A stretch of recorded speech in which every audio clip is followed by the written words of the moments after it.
Thank you all for having me and for joining. I'm really excited to be here and talk about climate policy.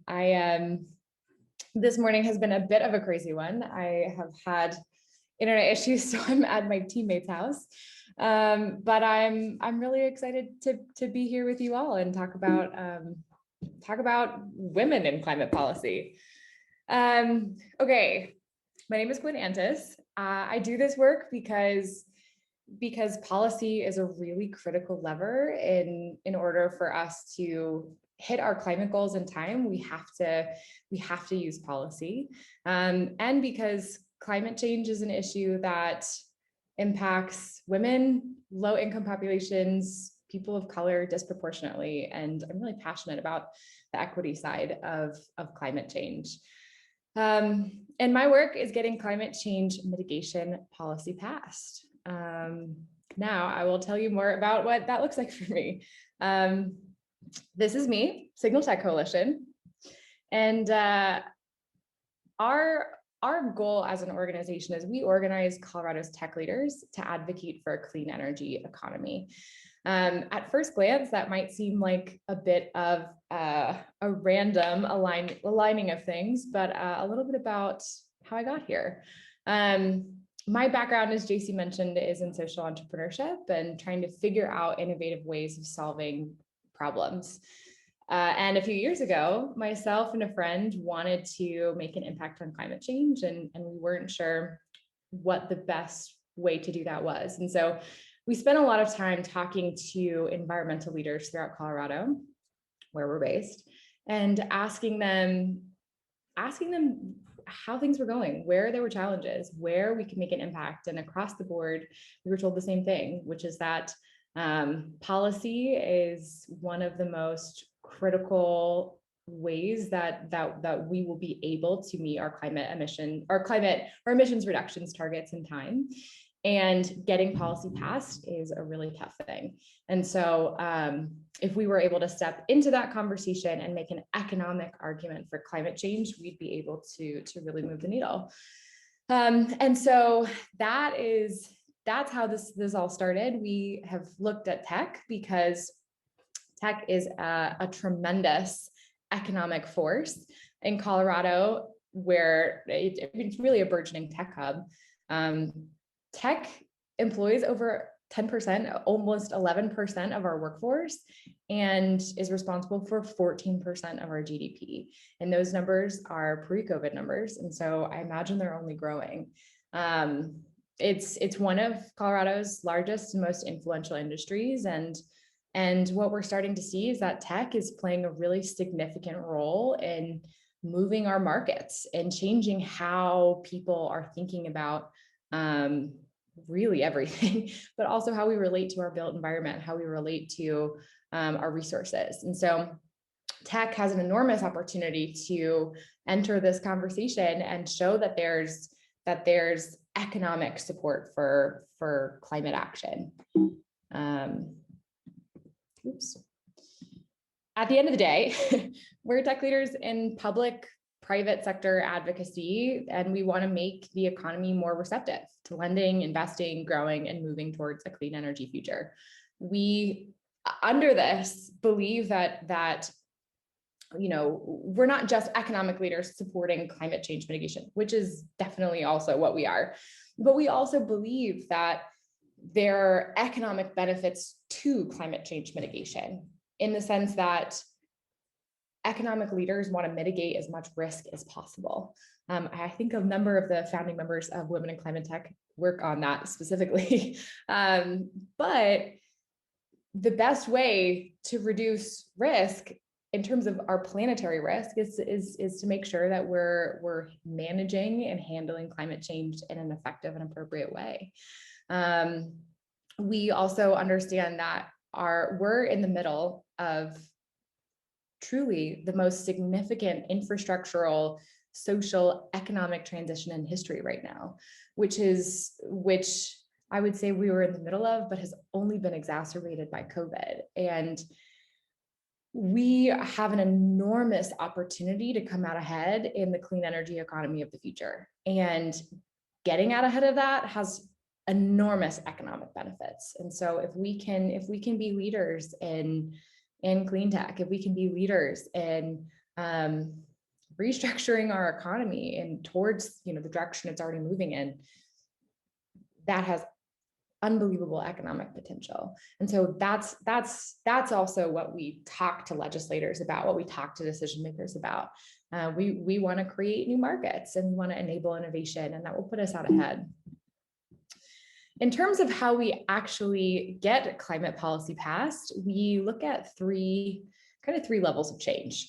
One is that we try and remove barriers to advocacy for Colorado's economic drivers. I think advocacy kind of sucks, and I think it's been pretty broken. Before I did this work, I considered myself a reasonably informed citizen and knew that we needed a good climate policy, but I had no idea what was going on at a state level. I had no idea. I had some idea what was happening federally, but not really. And I would call a legislator, and I felt like it didn't really do much. And that was kind of my involvement with policy. And the more that I've dug into that, the more that I realized that the way that advocacy is structured, the way that it's been made accessible to people, it's not working.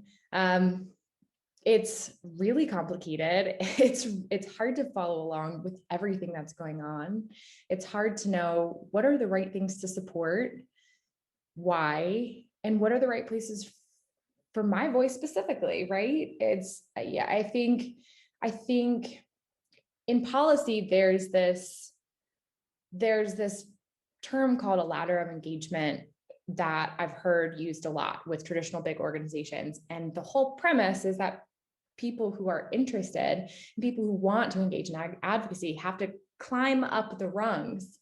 And there's nothing about behavior change. There's nothing about making it easier. It's just, well, if people want to, they'll just keep doing more and more and more.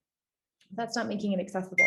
And especially for people in tech who are busy or, not focused on this.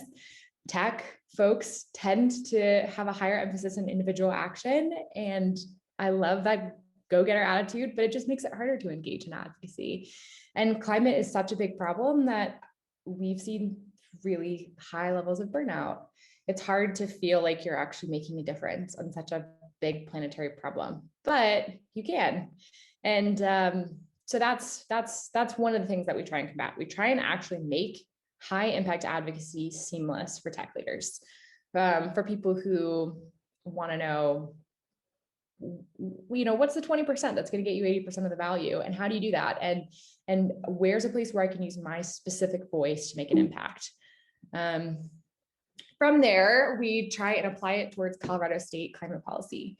We got into this work in our previous presidency, where federal climate policy just wasn't as much an option. And so that's why we started at a state level. But the more we've gotten into it, the more we realize state policy is the way that federal policy happens. If you can prove a model at a state level, you can move it up to a federal landscape. And so what we're hearing a lot of right now is that if we can there's like state to federal pipelines of if you can show that state leaders have done something well and believe in it and want more of it, then it can get done at a federal level. Just to speak to the state side of it, but our work in Colorado, Governor Polis and Colorado lawmakers are pioneering climate change, but our state still has a really long way to go.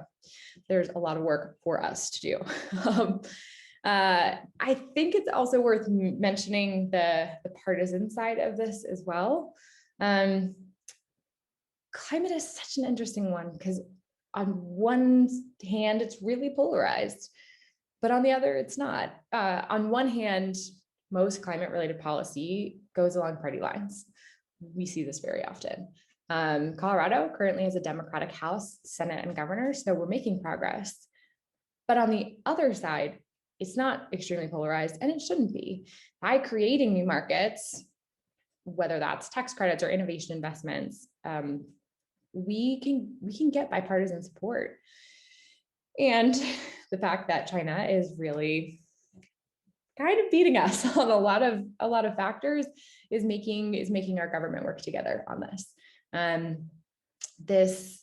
This session, we saw some really interesting things on the polarized side. There was a bill that was a pretty specific bill. The governor's office had put out a roadmap earlier this year for how we are going to hit our climate targets, and between you and me, it wasn't great.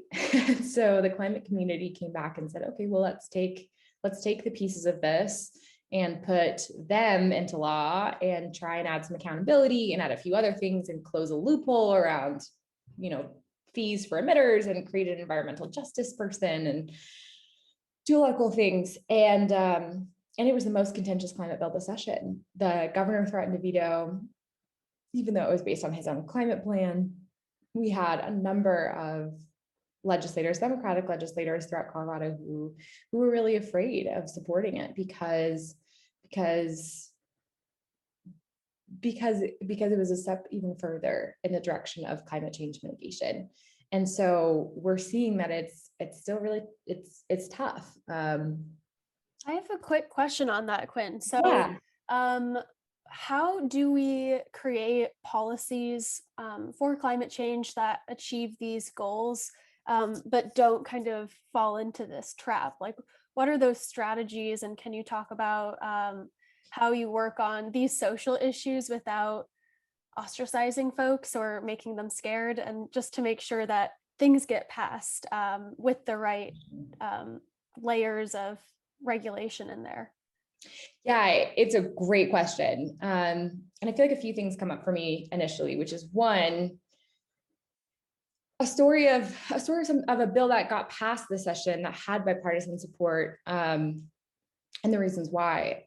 So Colorado has a clean energy fund, one of the green banks across the country. And if you're not familiar with the green bank, the intention is to provide innovative forms of capital that can reach places that other capital hasn't been reaching, whether that's, institutional finance isn't funding projects because they're too small and the returns aren't going to be high enough for them to underwrite it, or public capital just doesn't, support these things in this way. A green bank exists to kind of fill the gaps, and they have really interesting financial packages that can make a lot of impact. And so one of the bills we supported this session was to provide funding for Colorado's Clean Energy Fund, which is pretty new. And the bill was slated to give them like $40 million. So not as much as we need, but an excellent start. And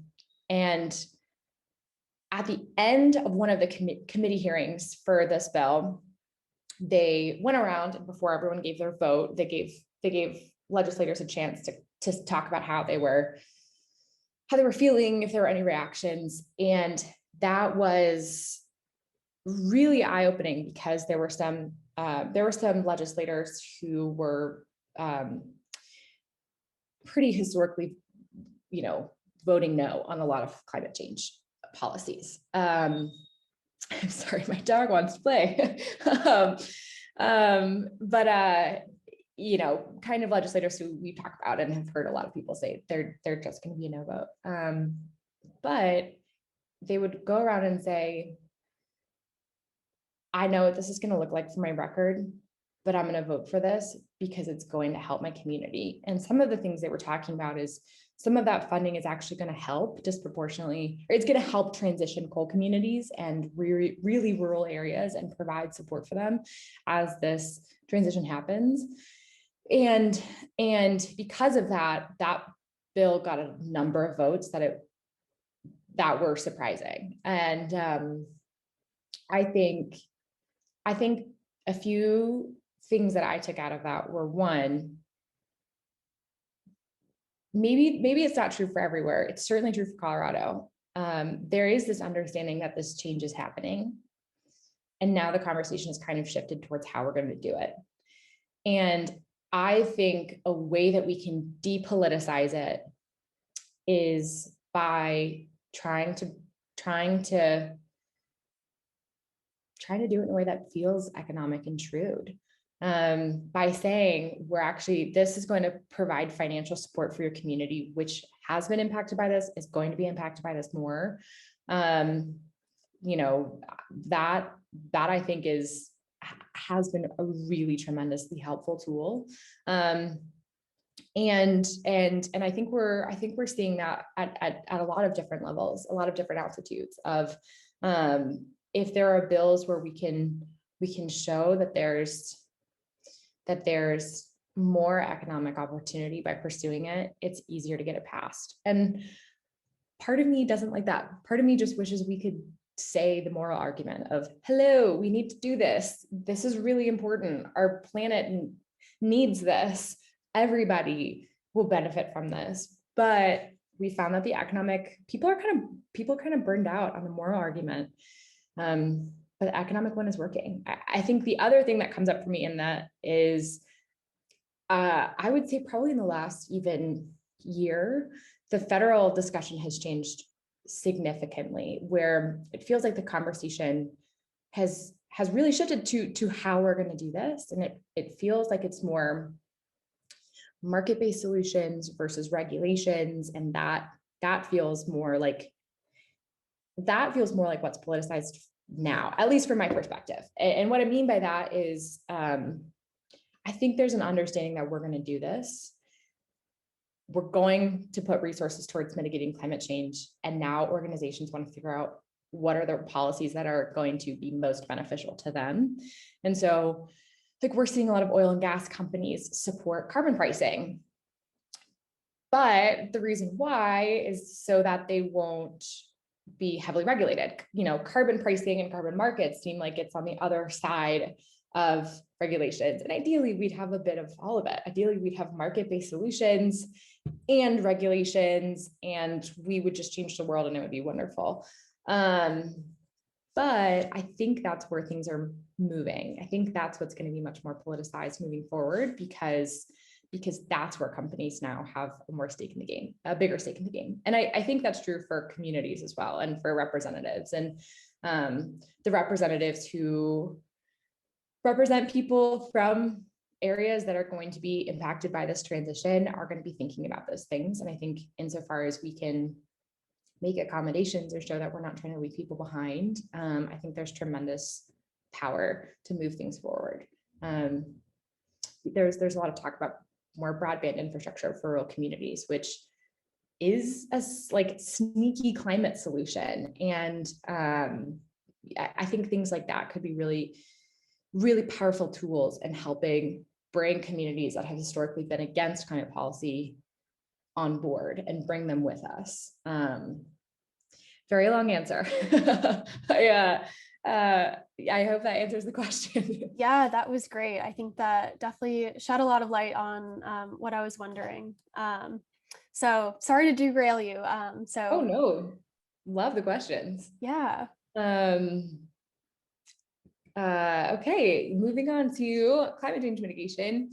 A few things that we have focused on.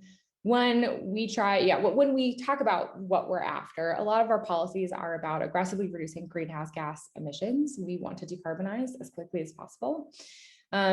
We love market-based solutions because a lot of our tech leaders love market-based solutions. And pricing carbon has been, as I just talked about, the conversation has definitely changed in the last year about what that means. But we think it's a really useful tool for decarbonization. And so that is something that we keep an eye out there for that. Actually, we just got a bill passed where the social cost of carbon, i.e. what is the cost to society of carbon, is now going to be included in economic analyses, which is really exciting. And we believe in clean energy economy. We want to bolster sustainable economic growth through innovative energy solutions. I feel like this has kind of been our focus in a nutshell. I've certainly learned how complicated and convoluted climate policy can be. It's certainly a wide range of problems and opportunities, but I'll mention some of the more specific things in a little bit. One other thing for me to mention is, as we've gone through this work, something that has become a bigger focus for us is public-private coordination and collaboration. So we had some of the top level climate officials in Colorado tell us point blank that they don't know how they're going to hit their climate goals. That even though there are a lot of public plans for how we're going to hit our emissions targets, they don't actually know how. And it would be really helpful for them to hear from the private sector, where do they think markets are going to be? Where should we be headed? How can they design policy that's going to help unleash the right technologies, the right markets? And it's funny for us because on the other side, we're hearing a lot of really exciting news from the private sector. Asset managers are chomping at the bit to put together better portfolios and to, I guess divest is a bit of a dicey word now, but divest, right?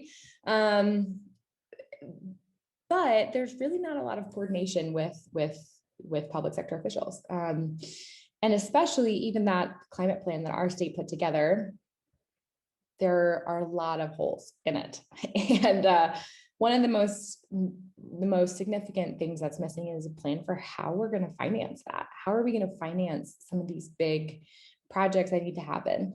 And ultimately, we're going to need money from both the private sector and the public sector. And right now, there are a lack of relationships. There's a lack of coordination. There's a lack of education between what's going on each side. And so, yeah, something that we've been doing more and more of is bringing together the public and private sectors to talk about this, especially the financing piece. We're actually hosting a forum next month. This month, it's July now. Is it July? No, that's next. I'm sorry. That's neither here nor there. In July, we're hosting a forum, and the intention is to bring together the right group of people from public sector, the private sector, from finance, from tech, to talk about talk about what's going on. Right, there's a tremendous amount of money that's very likely to come to every state from the federal infrastructure package. There are a lot of decisions that are going to be made about where that money is going to go. Where are the places where, what should the private sector know about that? And also, where should the public sector put some of that? And where are the places where we can unlock more private capital and we can unlock markets?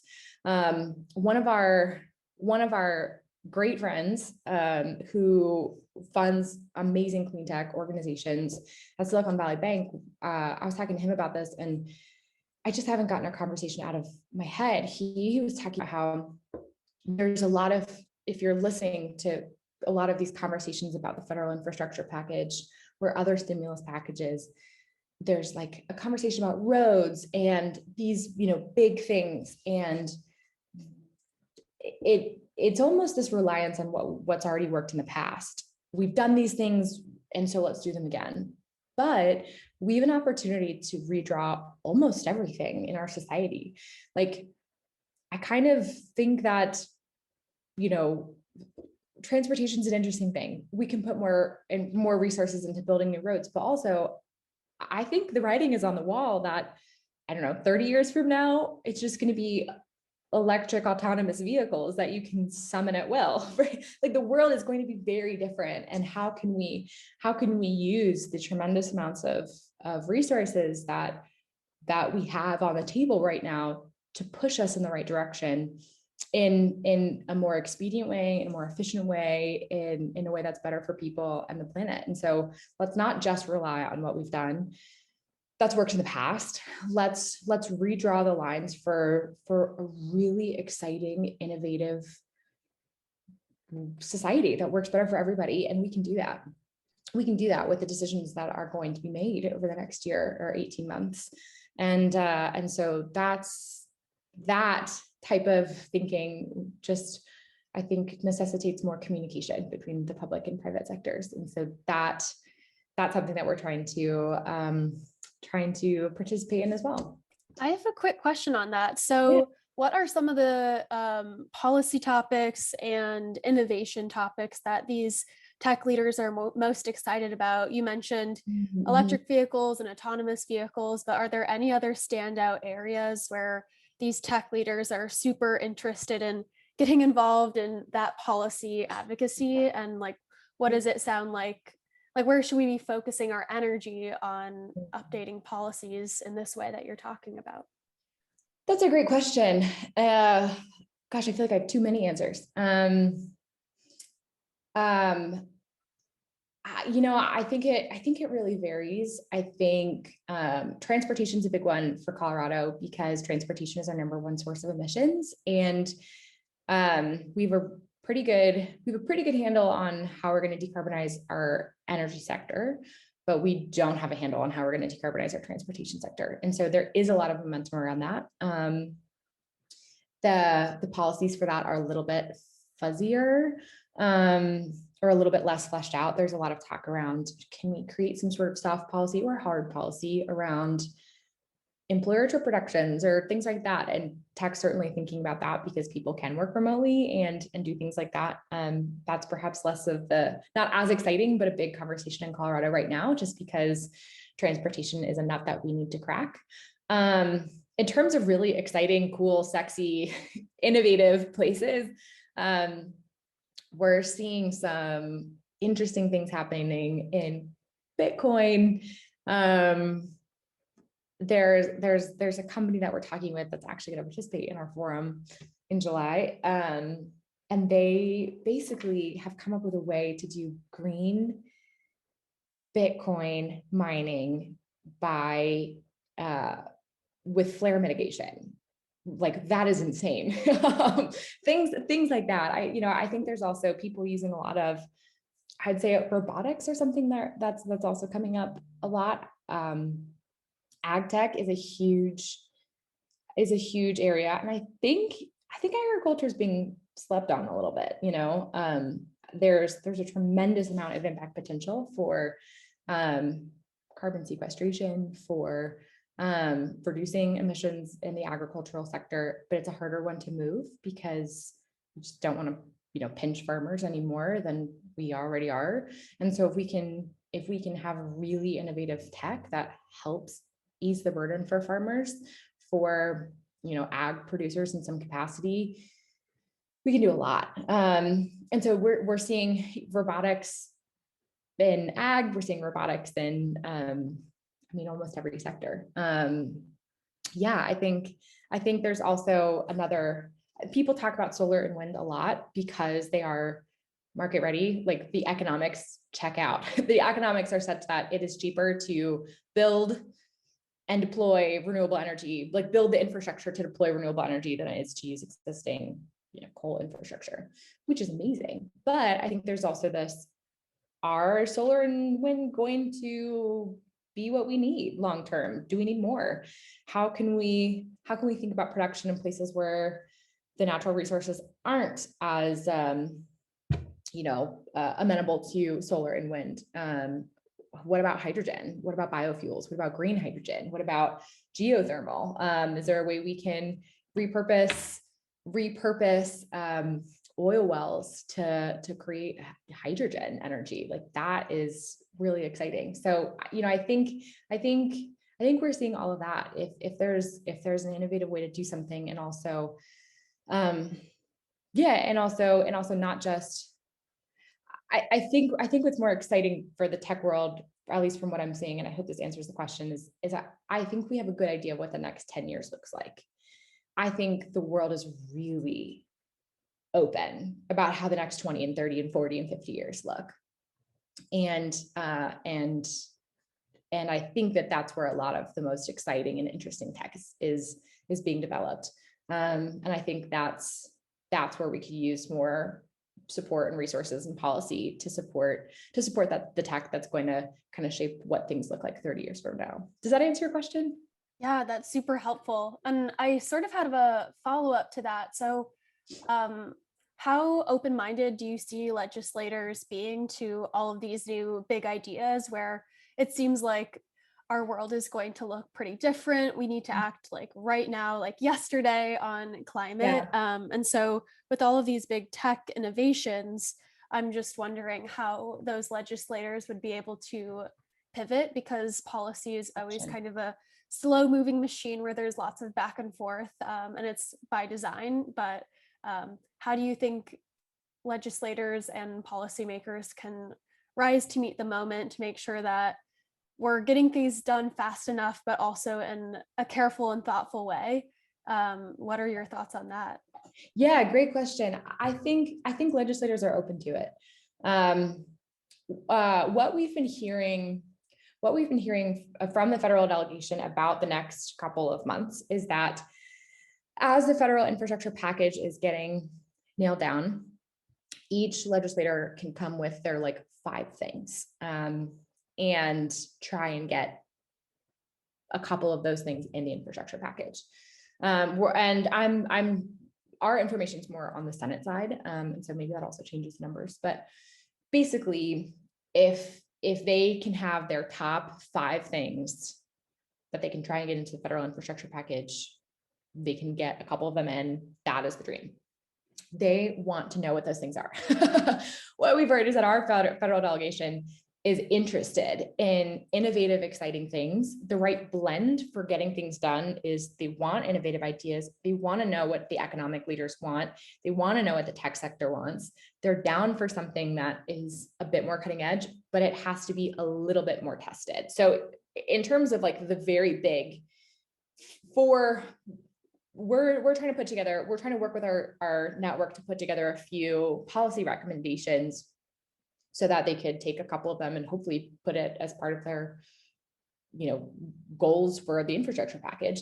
And what we're hearing the right blend is it has to, right now for that type of ask, it has to build on something that's already in existence. So more funding for Coalition for Green Capital or like a green bank thing. That is a good example because it's innovative, it's new. It could be that money could eventually get dispersed in a really interesting way, but the structure is not totally new, that it's a really uphill political battle.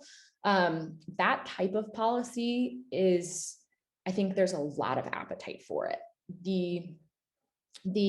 I'd say the really big policies, it'll take a little bit more, but I actually don't even know if that, some of them will certainly be policies for sure. If we're trying to get funding out to really innovative things, I think we're actually in a great spot, because if we can get funding to organizations like a green bank, like a national lab, like some of the incubators that are at federal or state levels, all of those entities have avenues for getting capital out to really interesting and innovative things. And so I would say that there is appetite.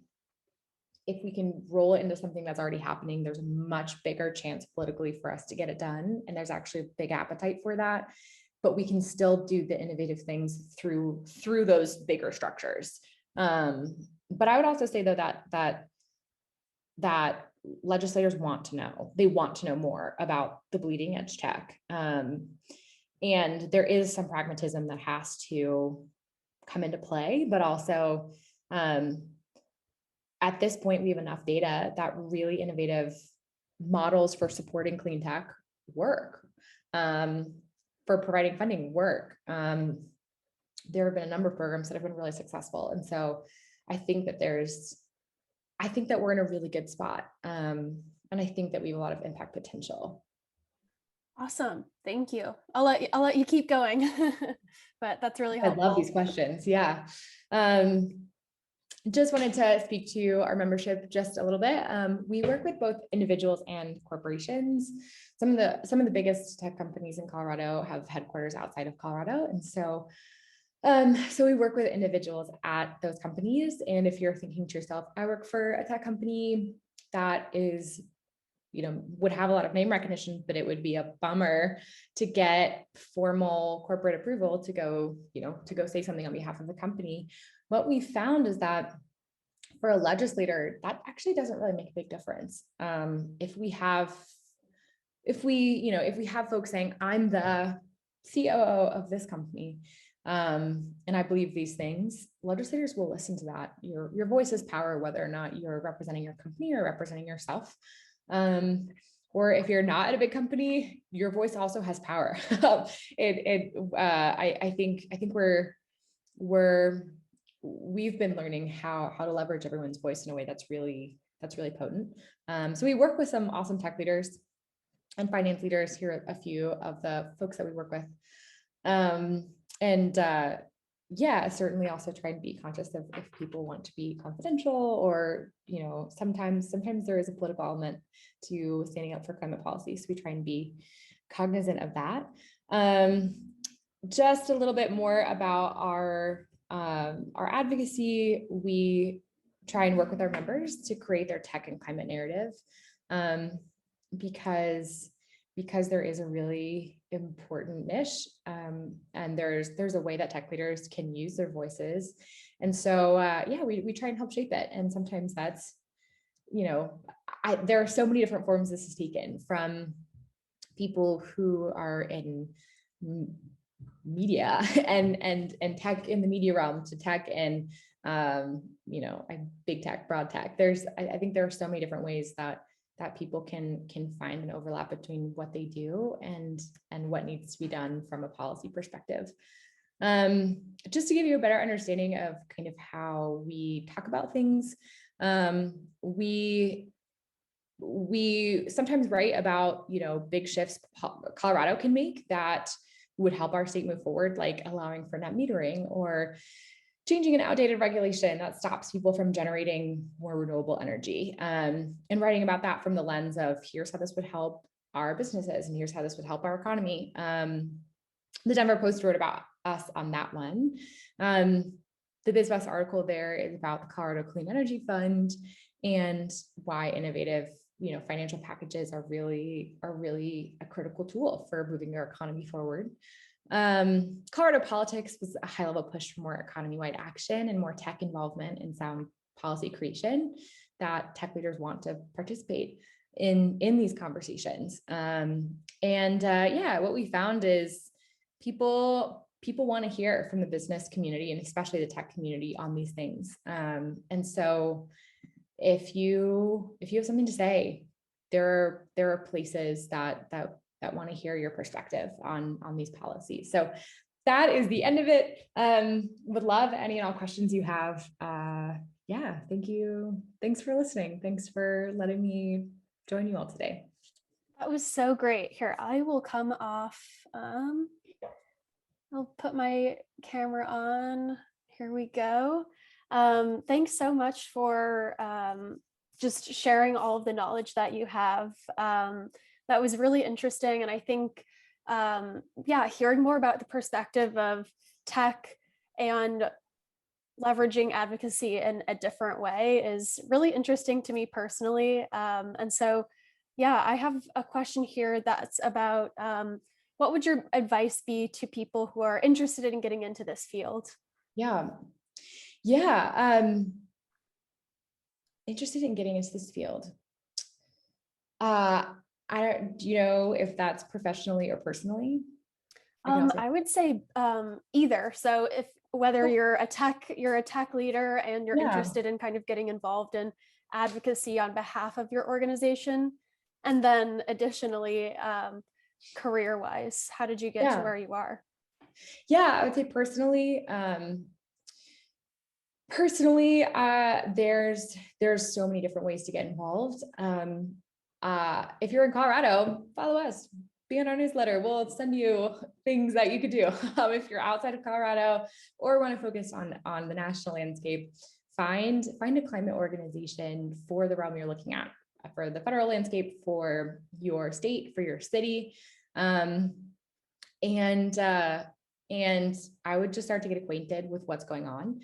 Most legislators have newsletters where they'll talk about, here are the policies I'm working on. If you want to start coordinating with your representative, it would be a great idea to get on their newsletter and to see, are they running any climate bills? Are they doing anything in this world? What are they doing? Are they doing like softer, more palatable climate policy conservation is much more bipartisan, like protecting our land and water. And so those are the type of climate bills they're doing, which are great and really important. Or are they doing the types of climate bills that are maybe a little bit more politically difficult to do? There's maybe a little bit more at stake for them to run them. And if you see that your representatives are doing safer climate bills, I think a great tactic is to just say, I see that you're doing this. Thank you so much. Your community would love for you to go farther, and we have your back. There's a lot of like, people want to know that they have political cover for to take bigger swings. And so if you are able to kind of show that their community has their back to take those bigger swings, then they'll start to move in those directions. Or if there's a group you can get together to talk to your representatives, maybe it's your work group, maybe it's a mom's group, maybe it's your art club, or your, whatever group you're a part of. If you want to bring those people into this with you, those numbers mean something. And most legislators have some multiplier effect of like, one phone call equals 200 some odd constituents who believe this. And so reaching out totally makes an impact. I would start to just get acquainted with what's going on around you, and know that also most people suck at talking about it. There's like, I feel like it's either climate 101 or like PhD level, this is what's happening in our transmission infrastructure. And if that's intimidating, that is a very real thing. And hopefully you can find resources that are more tailored to kind of where you're at, where most people are at. But yeah, and I think there's also something in just not being afraid to ask questions, which probably also ties into the professional side. I think there is so much need for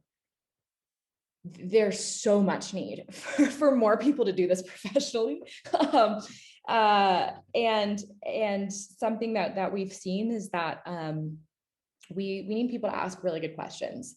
And if you're whether you're doing that personally or professionally, if you're talking with the people in your area, if you're talking with the people who are legislators, climate organizations, decision makers, regulators, anyone, if in the process of speaking with them, you're just kind of asking what are they doing and how it's going, and there's getting yourself to a place where you can ask the right next follow-up question after that, eventually you will get to a point where people say, I don't know, because we're still figuring a lot of this out.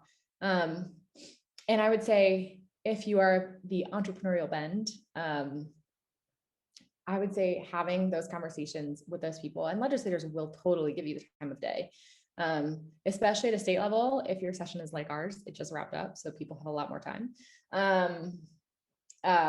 But if you can ask, if you can kind of follow the thread and ask the right next question, there will undoubtedly be a time when people say, we don't have the answers to that. We don't know how to get the answers to that.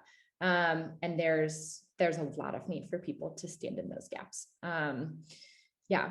And I think there's also a lot to do beyond really specific policy, or really specific, like you don't need to have, a master's in a very technical thing in order to be really effective here. One other plug I will say is that women are super underrepresented in politics. I think in our current Congress federally, fewer than 27% of the seats are held by women. And the vast majority of women who run for office only run because they were asked. So if you want to get into it federally or professionally, consider running for local office, for anything. We need more women. There are a number of amazing organizations that have done research about how women really outperform men on getting policies done because they can get things done with more, bipartisan support. And if you're interested in running, I'd say some really, there are a lot of climate organizations that will put funding and resources into people who would be climate champs.